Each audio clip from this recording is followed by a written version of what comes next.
ওইটা আমার ক্রাশ রাজু এখানে বসে আছে, তাকে আমার করে পাওয়ার জন্য আমাকে কিছু না কিছু করতে হবে। ওইটা আমি কালো জাদুকরের কাছে চলে এসেছি, আমাকে সুন্দর করে দে। তোমাকে সুন্দর করে দিব, কিন্তু তোমাকে 30 বছর আমাকে দিতে হবে। আচ্ছা ঠিক আছে, আপনি 30 বছর নিয়ে যান। অন্তিম চুয়া। আরে বাবু, আমি তো খুবই সুন্দর হয়ে গেলাম। এখনই আবার আসল মজা। এইটা এখন রাজু চলে আসবে। ওয়াও, কত সুন্দর একটি মেয়ে আমার এখানে দাঁড়িয়ে আছে। আচ্ছা চম্পা, ঠিক আছে, তাহলে তুমি বাসায় চলে আসো, কিন্তু আমাকে অনেকগুলো টাকা দিতে হবে। আচ্ছা রাজু দাঁড়াও, আমি এখনই আসতেছি। জাদুঘর প্লিজ আমাকে অনেকগুলো টাকা দিয়ে দাও, তাহলে আমাকে 50 বছর দিয়ে দাও। আচ্ছা আপনি নিয়ে যান। অন্তিম চুয়া। ওয়াও, আমি তো অনেকগুলো টাকা পেয়ে গেলাম। আরে বা চম্পা, এতগুলো টাকা, আজকে আমি ফুলগুলো নিয়ে রাজুকে বিয়ের কথা বলবো। এই কি রাজু এই মেয়েটার সাথে কি করতেছে?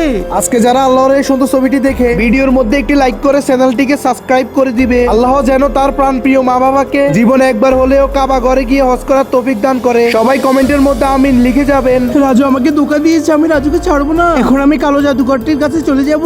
জাদুকরের ছেলেটাকে মেরে ফেলুন আপনি। আরে বাপরে, এই কি রাজু, তুমি এখানে কি করতেছো? এই নাও চম্পা, তাহলে তুমি এই গ্লাসটা নাও। আরে কি আমার মুখের সাথে এটা কি হয়েছে? বাঁচাও, আমি তো মারা যাচ্ছি। হা হা রাজু, দেখো চম্পার রূপটা এখন আমার হয়ে গেল।